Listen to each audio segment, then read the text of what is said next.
I printed out this Captain America helmet for Halloween. I had to rush because I needed it that night to take my kids trick-or-treating. The details on this did not come out as good as I was hoping for. So in today's video, we're gonna be taking this helmet a step further by replacing the small details on this and making them even better using resin printing. First off, let's talk about the actual helmet itself. I printed this in Bamboo Labs PLA Basic Blue. And I used the white details with some Sunlu white PLA that just really didn't print very well. It probably needed to be dried. But what we'll do today is actually replace these with new resin printed pieces, and hopefully the details are going to be significantly better. When I was first trying to size this out, what I did is I went onto the printing profiles and I printed the pre-made little slice sections to see how it would fit my head.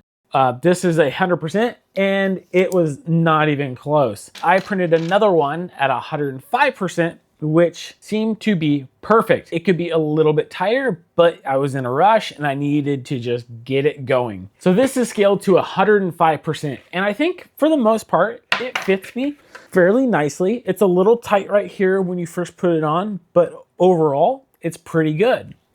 Now to make this a little bit more comfortable, I did add in some foam on the top. It turned out great. This printed really nicely as far as the helmet goes. This was uploaded to Maker World by Havali's. I'll put a link down in the description below if you want to check this out and print one for yourself. Just like we're taking this helmet to the next level, you could use today's sponsor to take your projects to the next level. PCBWay offers CNC machining, 3D printing, injection molding, sheet metal stuff.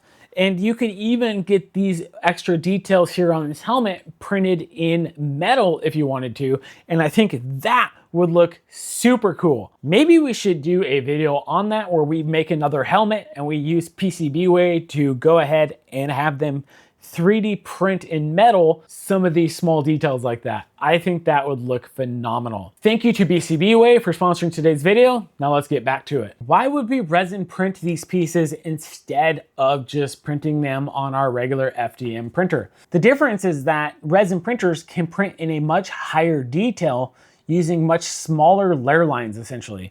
When we print with resin, you can't even see the layer lines a lot of the times. And that's gonna be awesome when you need to print these small pieces that require a lot of detail and would make post-processing really difficult. In fact, what's gonna be great about this resin prints is that they do not need any post-processing. You would not have to sand these down or anything like that.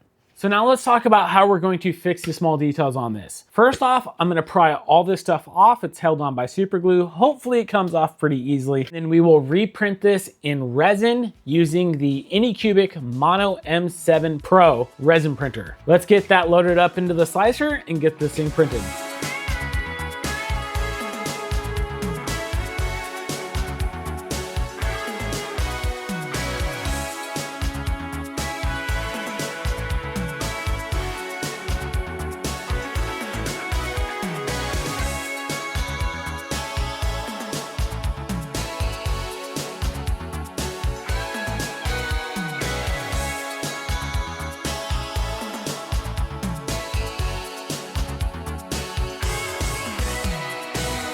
All right, so I got the extra pieces printed here. Now the A didn't print perfectly, but it's going to be a lot better than what was on here. I ran into some issues using the supports for the A. I tried reprinting it a couple times and they just failed. This resin is going to be a lot better. There is one problem with this is that these are gray parts on the helmet. It is white. Now the level of detail off the resin print was so much better. If you have a look at this A, it printed so nicely, and especially with these small little pieces, they printed out so good. You can see the difference between the FDM and the resin here. The FDM has this stair stepping here on the sides, whereas the resin is just so smooth. It really doesn't need any post-processing, and it's going to be great for the small details of this helmet. I was really hoping to show some more detail between the FDM and the resin. I'll try to get some B-roll here. A lot of the FDM parts didn't really survive coming off of this. What I'm showing you now, the differences between the resin and the FDM.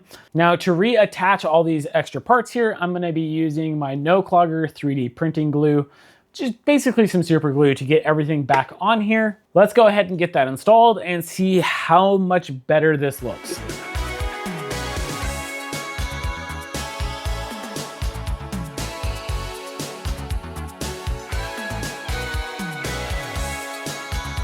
You know, I think I'm gonna like the gray better than the white, to be honest with you.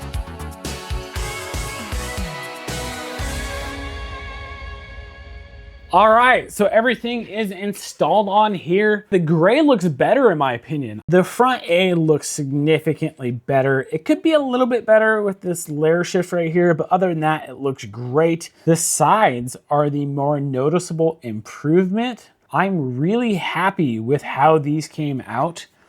And now I can't wait to have this thing sitting up on the shelf looking all awesome. Do you think this looks better with the gray or should I paint it white? Let me know down in the comments below. Personally, I'm really digging the gray, so I think I'm just gonna leave it this way. If you wanna see another really cool cosplay helmet that I did, you can check out this video right here where I 3D printed a Deadpool helmet that uses magnets. You should definitely go check that out.